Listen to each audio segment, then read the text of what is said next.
ambisinya kita dengan uang, tapi kita tak ambisi dengan pahala. Kalau mau ngecek iman tuh begitu. Kita itu kalau soal duit pasti kurang terus. Nah, inilah bekal yang perlu kita miliki. Yang pertama, dan ini alhamdulillah ketika saya praktekkan, memang yang tadinya mau tidur lagi habis subuh nggak jadi, ya kan gitu. Godaan mau tidur lagi habis subuh itu kan berat besar ya, bener kan? Terus yang tadinya sudah mau target malas nggak jadi malas. Yang mau ngantukan nggak jadi ngantuk. Coba aja kalau habis taraweh bawaannya pengen tidur kan? Padahal kan sebaiknya habis taraweh kita tilawah dulu minimal 1 juz. Waduh berat nih. Nah tapi kalau ingat bekal ini nggak jadi males. Kalau kita gembira dan bahagia karena makanan, itu tidak menunjukkan kita orang beriman. Betul ya? Non muslim pun kalau ada makanan enak bahagia nggak? Gembira nggak? Tapi urusan amal soleh kayaknya itu kita itu qanaah banget. Qanaah tahu gak Pak? Qanaah itu merasa cukup, saya masa gini aja udah bersyukur gitu. Coba kira-kira kalau nyari taraweh, nyari yang pendek atau yang panjang bacaannya?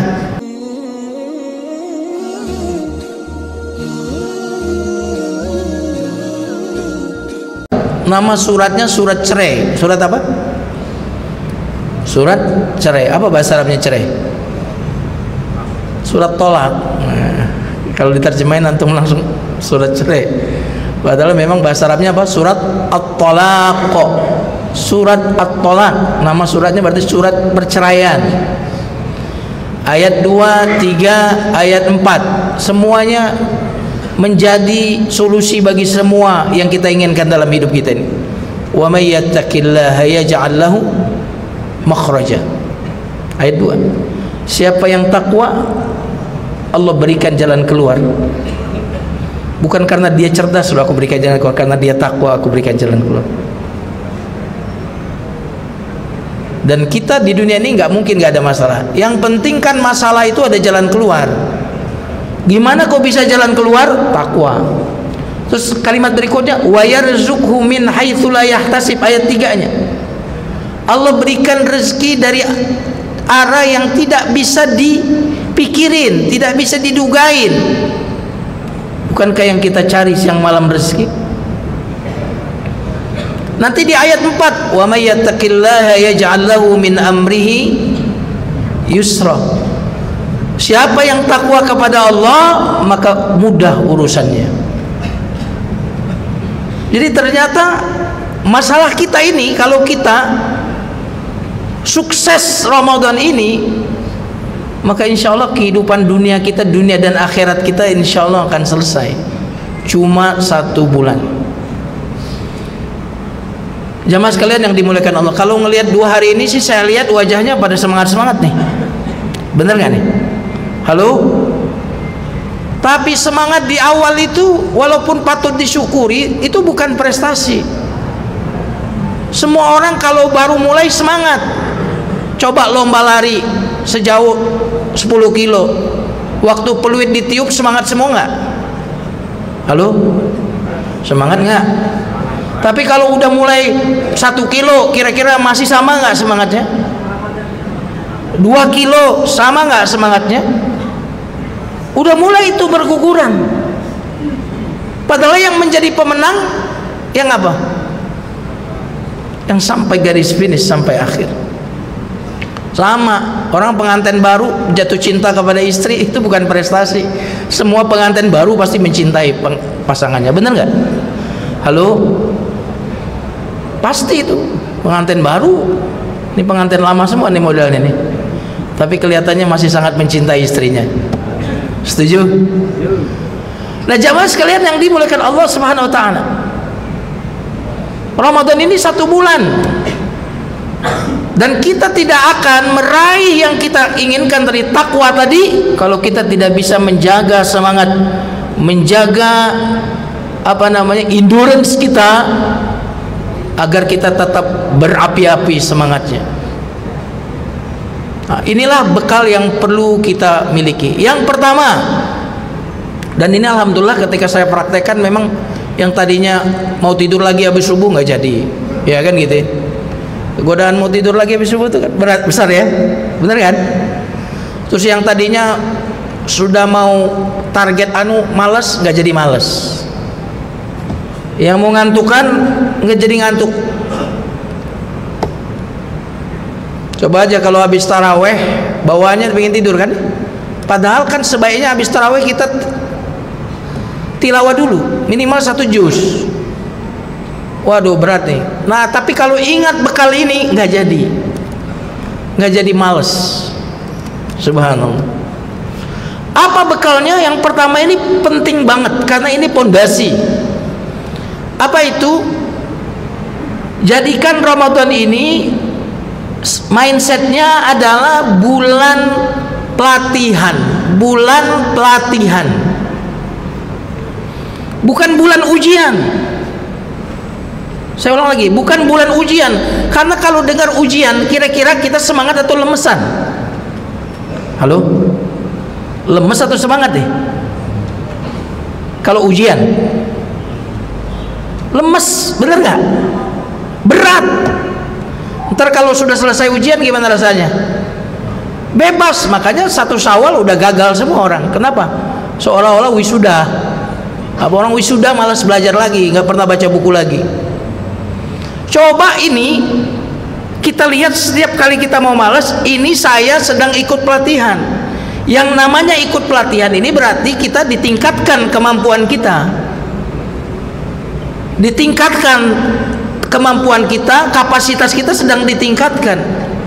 Jadi nggak jadi males. Kenapa? Oh berarti hafalan saya di Ramadan ini harus naik. Ini lagi pelatihan. Ini berarti tahajud saya harus naik, kemampuan saya harus naik, ikut pelatihan.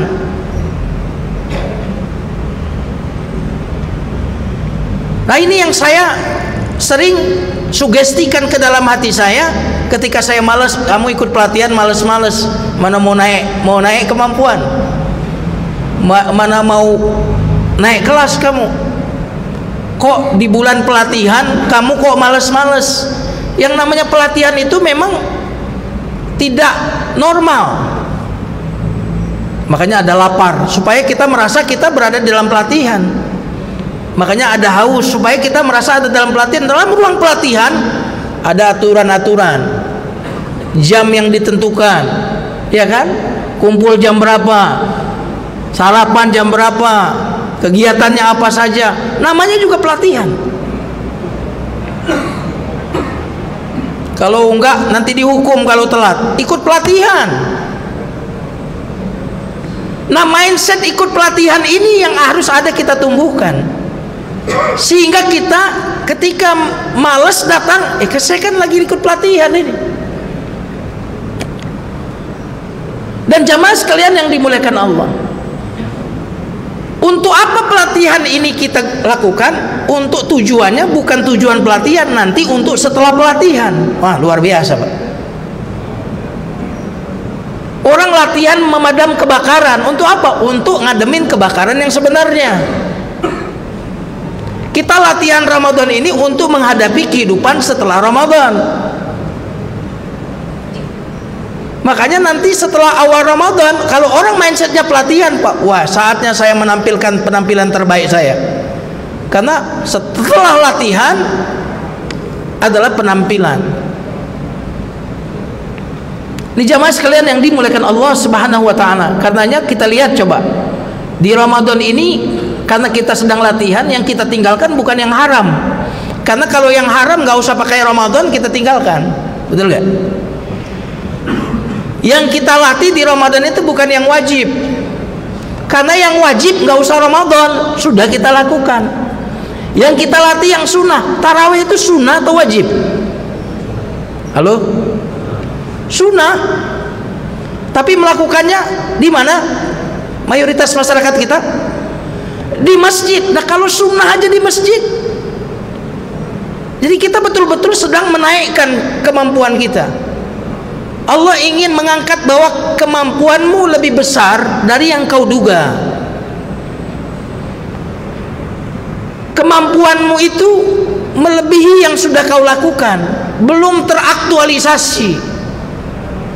Makanya kita dibuat mampu di bulan Ramadan. Biasanya perokok atau ahli hisab itu 3 jam nggak ngisep rokok, kalau di luar Ramadan asam mulutnya, bener nggak? Tapi kalau di Ramadan 14 jam dia nggak ngerokok, kuat. Makanya saya sarankan kepada perokok, ganti aja Pak rokoknya sama korma. Dia jawab, udah pernah saya coba Pak Ustadz, tapi nggak nyala kormanya. Nggak nyala dia bilang kormanya. Iya, disundut nggak nyala dia bilang kormanya. Jamaah sekalian yang dimuliakan Allah Subhanahu wa taala. Jadi ini kelihatannya remeh nih mindset ini. Tapi pengalaman saya ketika saya merasa nih Ramadan ini saya sedang memasuki saat pelatihan, itu berarti saya merasa ini bukan bulan biasa gitu loh. Ini bukan waktu yang biasa, tapi ini waktu yang luar biasa. Kurang tidur, iya namanya ikut pelatihan, kurang tidur. Banyak aktivitas, iya namanya juga pelatihan. Agar nanti kalau kamu sudah selesai Ramadan, kamu bisa menang melawan 11 bulan yang akan datang. Tapi kalau di pelatihan ini aja kamu udah kalah, gagal, 11 bulan kemungkinan kamu akan gagal. Jadi sekali lagi jamaah sekalian, setiap kali kita mau lemah, mau malas, maka ingat satu kata, bahwa saya sedang ikut pelatihan Ramadan. Insya Allah itu akan seger lagi. Yang tadinya targetnya mau ditunda, kita lakukan. Jamaah sekalian yang dimuliakan Allah Subhanahu wa taala, itu yang pertama, bekalnya. Dan itu bisa kita ulang-ulang setiap hari. Setiap kita down, setiap kita malas, maka kalimat itu bisa membangkitkan semangat kita. Yang kedua jamaah sekalian yang dimuliakan Allah Subhanahu wa taala, tips yang kedua, bekal yang kedua, agar Ramadan ini betul-betul menjadi bulan yang membuat kita meraih, saya pikir meraih dunia akhirat, saya bilang apapun yang Anda mau di Ramadan ini mudah terkabulkan semua. Tips yang kedua ini yang penting, yaitu menjaga bahagia dalam Ramadan ini. Ada hadis yang diriwayatkan oleh Imam Tirmizi. Ini sekaligus kita cek kira-kira kita udah pas nggak dengan hadis ini. Kata Nabi SAW, man sarratu hasanatuhu wa sa'athu sayyi'atuhu fadzalikal mu'min. Siapa yang gembira dengan ketaatan-ketaatan dan gelisah dengan dosa-dosa, maka itulah tanda orang yang beriman. Kalau kita gembira dan bahagia karena makanan, itu tidak menunjukkan kita orang beriman. Betul ya? Non muslim pun kalau ada makanan enak, bahagia nggak? Gembira nggak? Kalau bahagia kita karena naik gaji, bahagia yang seperti itu bukan tanda keimanan. Tapi orang-orang yang beriman memiliki ciri khas. Apa itu? Dia gembira dengan ketaatan, dengan amal soleh. Dia bahagia dengan amal soleh. Tadi sholat zuhur, dia bahagia dengan sholat zuhur. Itu orang mukmin. Nah jamaah sekalian yang dimuliakan Allah Subhanahu wa taala, coba kita cek di sini ya. Kalau ada orang yang datang ke rumah kita bawa parcel, bahagia nggak? Bahagia nggak jamaah? Bahagia. Tapi kalau orang datang bawa proposal pembangunan musola, bahagia nggak? Bahagia kan, luar biasa. Antum berarti orang beriman. Antum sholat zuhur bahagia nggak? Dapat hadiah motor bahagia nggak? Bahagiaan mana?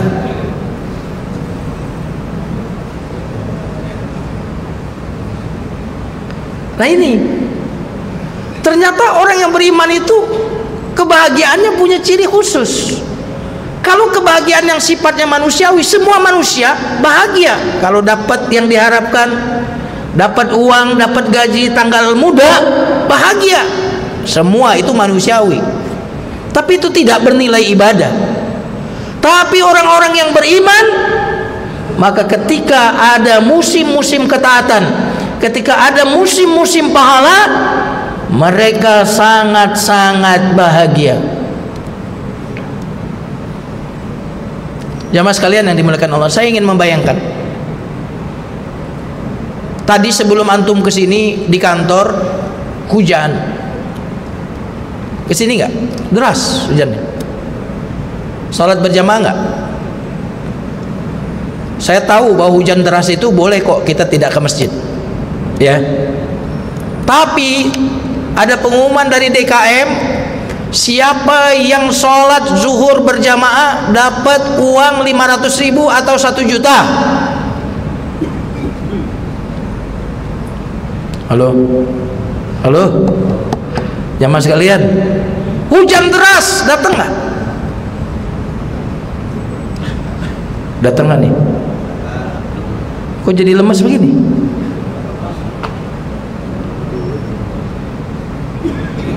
Lihat betapa ambisinya kita dengan uang, tapi kita tak ambisi dengan pahala. Kalau mau ngecek iman tuh begitu. Kita itu kalau soal duit pasti kurang terus. Pak, jawab dengan keras ya. Gaji bapak sekarang sudah cukup atau masih kurang? Jangan ada dusta di antara kita. Cukup atau masih kurang? Kurang banyak Pak Ustadz. Mobil yang dipunya sekarang sudah cukup atau mau ganti mobil?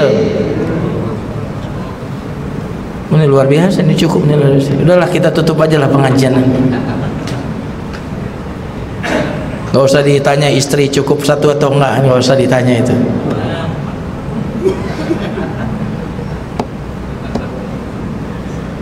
Saya ini, beliau ini senior saya di Mesir, ya. Jadi kalau beliau belum berani, saya juga belum berani. Jamaah sekalian yang dimuliakan Allah Subhanahu Wa Taala, kita kalau urusan dunia nggak pernah merasa cukup, kurang. Tapi urusan amal soleh, kayaknya itu kita itu qanaah banget. Qanaah tahu gak Pak? Qanaah itu merasa cukup, saya masa gini aja udah bersyukur gitu. Coba kira-kira kalau nyari tarawih, nyari yang pendek atau yang panjang bacaannya? Halo, nyari yang tarawihnya bacaannya lama atau yang cepat? Saya semalam ceramah di salah satu masjid di Bintaro. Ustadz, ceramahnya pendek aja. Iya Pak, kalau ceramahnya pendek aja, tarawihnya yang lama, saya bilang gitu. Makanya saya kultum kuliah beneran, kuliah 7 menit, bukan 70 menit, bukan. Cepet banget Ustadz. Nah tadi kan mintanya cepet. Memang yang lama itu mestinya tarawihnya, ceramahnya singkat aja. Jadi setuju. Ini mau cepat atau mau lama nih ceramahnya nih?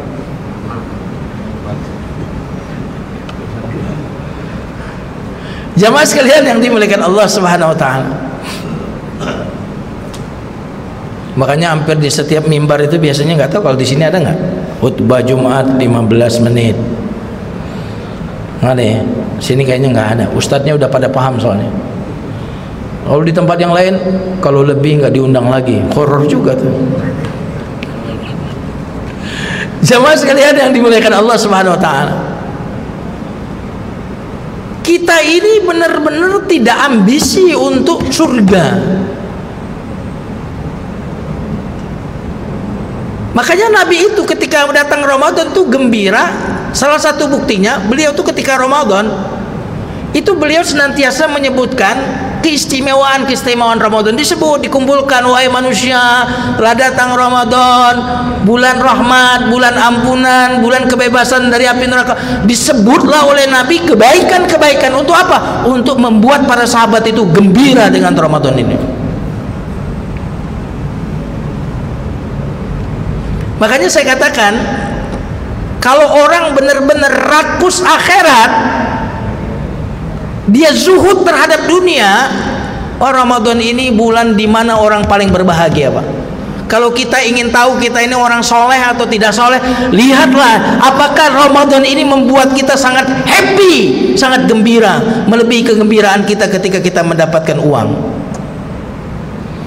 Mungkin Bapak hafal ayat ini, tapi saya pikir memang Al-Quran itu paling mudah dipahami, tapi tidak mudah diaplikasikan. Contohnya begini, surat Al-Kahfi, al-malu wal banuna zinatul hayatid dunya wal baqiyatus salihatu khairun 'inda rabbika thawaban wa khairun amala. Harta dan anak itu perhiasan kehidupan dunia. Wal baqiyatus salihat, amal-amal soleh khairun, lebih baik daripada harta tadi. Itu Quran ngomong begitu tuh. Tapi kelakuan kita kira-kira gimana? Mana yang lebih baik, harta atau amal soleh? Nah, kalau mindset ini tidak dirubah, Pak, nggak akan gairah tuh taraweh. Panjang dikit udah ngeluh. Tapi kalau kita melihat bahwa amal soleh itu lebih baik daripada harta, sebagaimana surah Al-Kahfi tadi, maka jangan-jangan kita akan mencari di mana nih tarawih yang panjang bacaannya. Wah, yang panjang dan bacaannya enak di mana nih? Nyari kita, selera tinggi. Jamaah sekalian yang dimuliakan Allah Subhanahu wa taala. Nah, kebahagiaan ini yang membuat kita menikmati. Ini yang lemes-lemes nih, coba kalau ditelepon lalu yang nelpon bilang sudah saya transfer ya 10 juta, jadi lemes nggak tuh? Halo, halo jamaah, lemes nggak?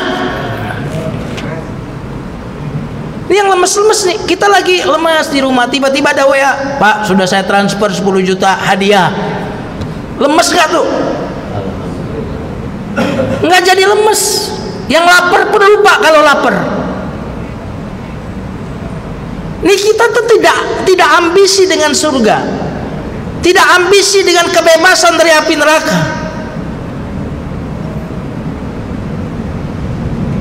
Padahal dulu di Madinah dulu ada orang-orang miskin datang kepada Nabi sambil mengeluh, ya Rasulullah, celaka kami ya Rasulullah. Ada apa kata Rasulullah? Zahaba ahlud dusur bil ujur. Pahala habis diborong sama orang kaya. Orang miskinnya curhat kepada Nabi. Enak ya jadi orang kaya ya Rasulullah. Kenapa? Pahala diborong semua. Bagaimana bisa begitu kata Nabi? Kami sholat, mereka sholat, orang kaya. Kami puasa, mereka puasa. Tapi mereka bisa sedekah, bisa membebaskan budak, bisa umroh. Kami nggak bisa. Kami iri kepada mereka ya Rasulullah. Apa kata Rasulullah? Mau nggak aku kasih amalan yang kalau kalian amalkan ini kalian akan mengalahkan mereka, dan mereka tidak bisa mengalahkan kalian kecuali kalau mereka mengamalkan amalan yang sama. Kata Nabi, jangan lupa habis sholat zikir subhanallah 33 kali, alhamdulillah 33 kali, Allahu Akbar 33 kali. Wah, setelah mendapatkan amalan itu, ini sahabat-sahabat yang miskin tadi senangnya luar biasa. Jadi kalau ketemu orang kaya senyum-senyum aja mereka. Nah, kalian kaya tapi kalah sama kami ibadahnya, dalam hati kira-kira gitu.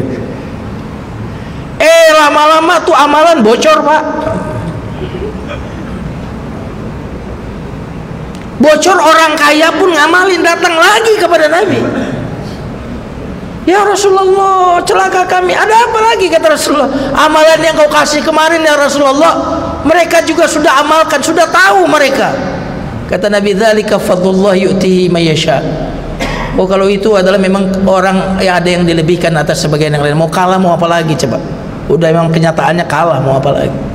Tapi yang menarik adalah mereka tidak iri dengan kekayaan mereka, mereka tidak iri dengan jumlah tabungan mereka, dengan aset mereka, tetapi mereka iri dengan amal soleh mereka. Makanya kita tidak pernah mendengar riwayat yang betul-betul pasti berapa jumlah hartanya Abu Bakar, Umar, Utsman, Ali. Abdurrahman bin Auf. Gak ada riwayat yang bisa kita pegang berapa jumlah harta mereka, tapi akan kita sebut berapa jumlah sedekah mereka. Kenapa? Karena para sahabat itu gak demen ngomongin berapa harta orang, tapi mereka demen sekali bicara berapa sedekahnya orang. Jadi mereka gak ngiler dengan harta orang, tapi amalan orang itu ngiler. Sama, saya juga nggak ngiler kalau orang punya mobil bagus, nggak ngiler, rumah mewah nggak ngiler. Saya ngilernya kalau tidur miring doang. Kalau tidur miring baru ngiler. Di jamaah nih boleh yang tidur tapi jangan ngiler ya. Jamaah sekalian yang dimuliakan Allah Subhanahu Wa Taala. Ini kadang-kadang mohon maaf ini kita ini, saya kalau ketemu orang kaya soleh itu memang ngenes banget ya. Ini orang udah kaya tahajud tiap malam saya bilang. Saya punya kenalan begitu Pak. Kenalan yang orang kaya, kayaknya tuh kaya banget, bukan kaya biasa. Tahajudnya tiap malam. Puasa Senin Kemisnya itu tiap pekan dia puasa Senin Kemis. Nah saya ngajar di majelisnya beliau itu, saya bilang saya sebenarnya malu nih. Kenapa? Karena amalnya Anda lebih baik dari saya bilang. Dia masih ngaji dan amaliannya luar biasa.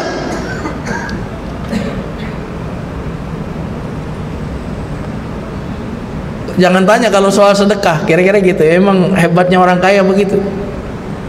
Nah jamaah sekalian yang dimuliakan Allah, kita ini sudah kalah dunia sama orang, kalah akhirat juga.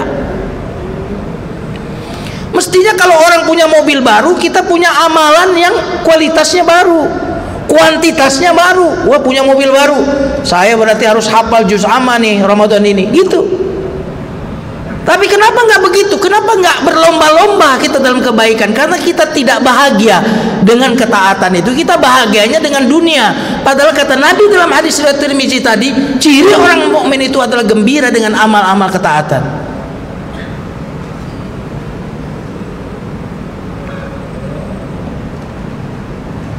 Ini jamaah sekalian yang dimuliakan Allah Subhanahu Wa Taala. Makanya kalau bicara tentang surga, ampunan, itu redaksi Quran itu ada dua redaksi. Segera berlomba. Ya paling gampangnya surat Ali Imran misalkan ayat 133. Wasari'u ila maghfiratim mir rabbikum wa jannah. Segeralah meraih ampunan dan surga, segera.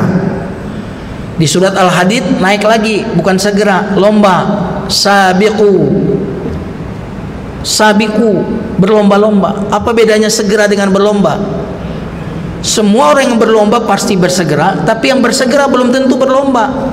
Karena kalau berlomba targetnya ngalahin orang lain. Tapi untuk urusan dunia, Al-Quran tidak menggunakan kata segera, tidak menggunakan kata berlomba-lomba. Untuk urusan dunia, berjalanlah di muka bumi ini, famshu fi manakibiha wa kulu min rizqi, berjalan. Karena yang dicari sesuatu yang biasa, berjalanlah. Tapi kalau yang dicari sesuatu yang kekal abadi, segera dan berlombalah. Kalau yang paling luar biasa, tidak ada yang bisa mengalahkannya, redaksinya bukan lagi bersegera, berlomba, tapi berlarilah. Fafirru ilallah, surah Az-Zariyat.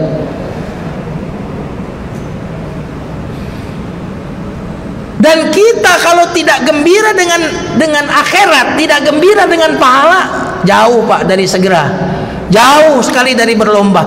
Dan ingat, kalau kita tidak punya semangat berlomba, kita tidak akan menjadi pemenang.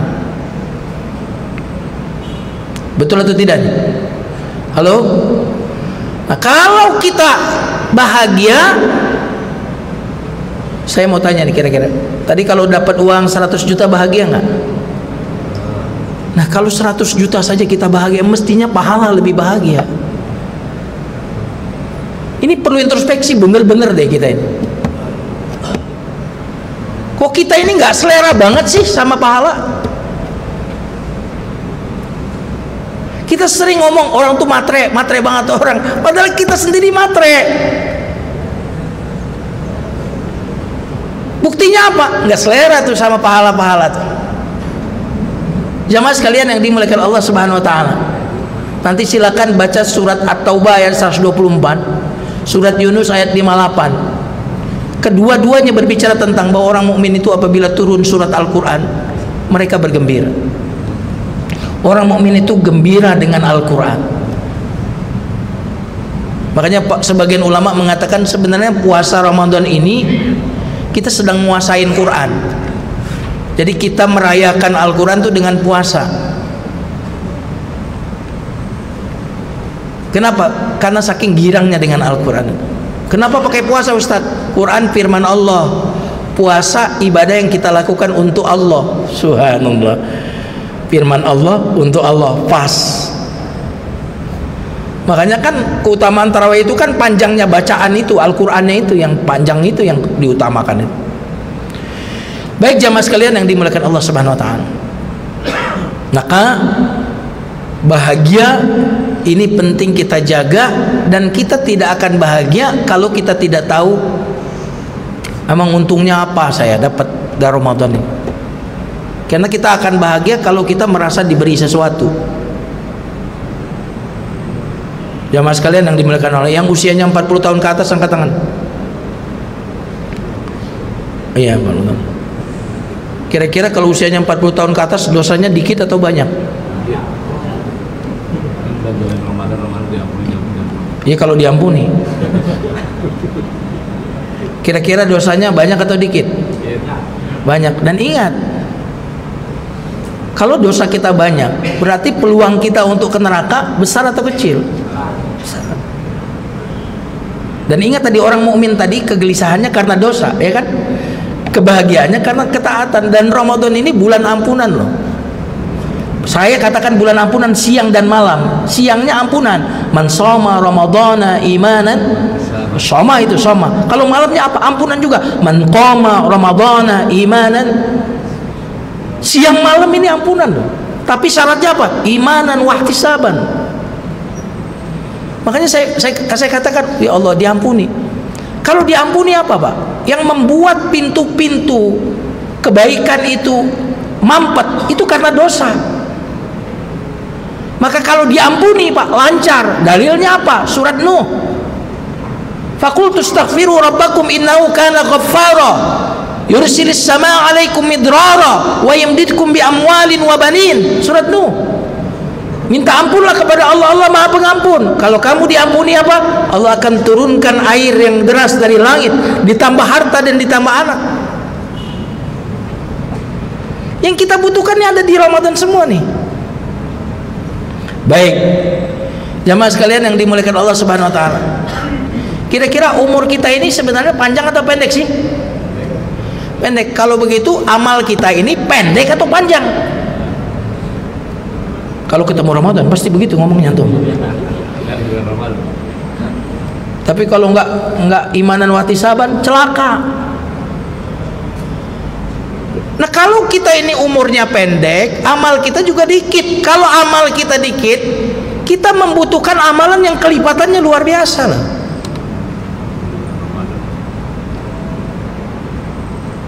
Dan itu ada di Ramadan.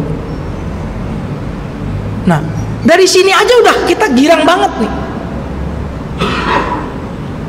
Cuma 30 hari paling lama, tapi kualitasnya itu bahkan ada satu malam lebih baik daripada 1000 bulan.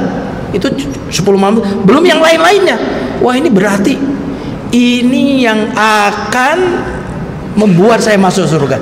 Ini yang akan merubah kehidupan saya pasca Ramadan. Ramadan ini. Makanya saya bilang kalau Ramadan itu mestinya mati-matian sudah. Baik jamaah sekalian yang dimuliakan Allah Subhanahu wa taala, nah, saya mau tutup dengan satu kata. Kalau kita bahagia dengan Ramadan, maka ibadah Ramadan itu akan kita nikmati. Kalau ibadah itu sudah terasa nikmat, maksiat itu nggak lagi terasa nikmat. Jadi kalau kita ini nikmat maksiat, pasti belum merasakan nikmatnya ibadah. Karena kalau nikmat ibadah datang, nikmat kebatilan itu jadi pergi. Telah datang kebenaran, sirna kebatilan. Prinsipnya begitu. Wa qul ja'al haq wa zahaqal batil. Kalau kenikmatan ibadah telah datang, berarti kenikmatan bermaksiat yang sia-sia itu akan hilang. Nah, 2 tips ini teman-teman dijaga selama Ramadan agar endurance kita itu betul-betul kuat. Yang pertama, kalau lagi lemes, mindset kita, oh ini pelatihnya. Yang kedua, oh ini keuntungan saya, rugi saya di musim panen lalu nggak panen, rugi. Yang namanya panen itu dikit atau banyak? Halo? Orang di musim panen nggak panen, rugi. Cuma 30 hari lagi, subhanallah. 30 hari ini pun rasanya cuma beberapa hari. Makanya lihat Quran tuh kalau bicara Ramadan nggak disebut 1 bulan loh, tapi ayyamam ma'dudat. Itu mirip kalau anak kita nggak mau hitan, mah aku nggak mau hitan mah, kata anak kita. Sakit? Enggak, kata ibu kita. Enggak sakit, itu kayak digigit semut doang. Emang dia tahu apa? Sok tahu ibu-ibu ya. Kenapa dia bilang kayak digigit semut doang? Supaya anak ini merasa ringan. Al-Quran tuh ketika mewajibkan puasa, Allah nggak sebut 1 bulan loh. Ayyaman ma'dudat, beberapa hari. Pas kita hitung berapa hari? 29 hari minimal, 30 hari maksimal. Jadi mau mazhab apa Anda, kalau puasanya kurang dari itu atau lebih dari itu, pasti itu sesat itu. Halo? Tapi kalau 29 hari, 30 hari, ya oke lah. Jamaah sekalian, kenapa Al-Quran mengatakan ayyamam ma'dudat? Ramadan itu memang 30 hari, tapi rasanya rasa beberapa hari. Udah lewat 2 hari, nanti ada iklannya, asik 27 hari lagi lebaran. Bahkan yang menarik, ada ayat ayyamam ma'dudat itu sebenarnya itu bisa kita jadikan bekal juga. Kalau bapak lagi males nih, katakan, ini kan cuma ayyamam ma'dudat. Mau males nih, mau males tilawah nih, ini Ramadan ini cuma ayyamam ma'dudat, cuma beberapa hari doang. Jadi waktu taraweh, aduh panjang bener nih imam. Dalam hati kita, ayyamam ma'dudat ini cuma beberapa hari doang kok. Nah, ketika itu yang menjadi yel-yel kita saat kita mau lemes, ayyamam ma'dudat.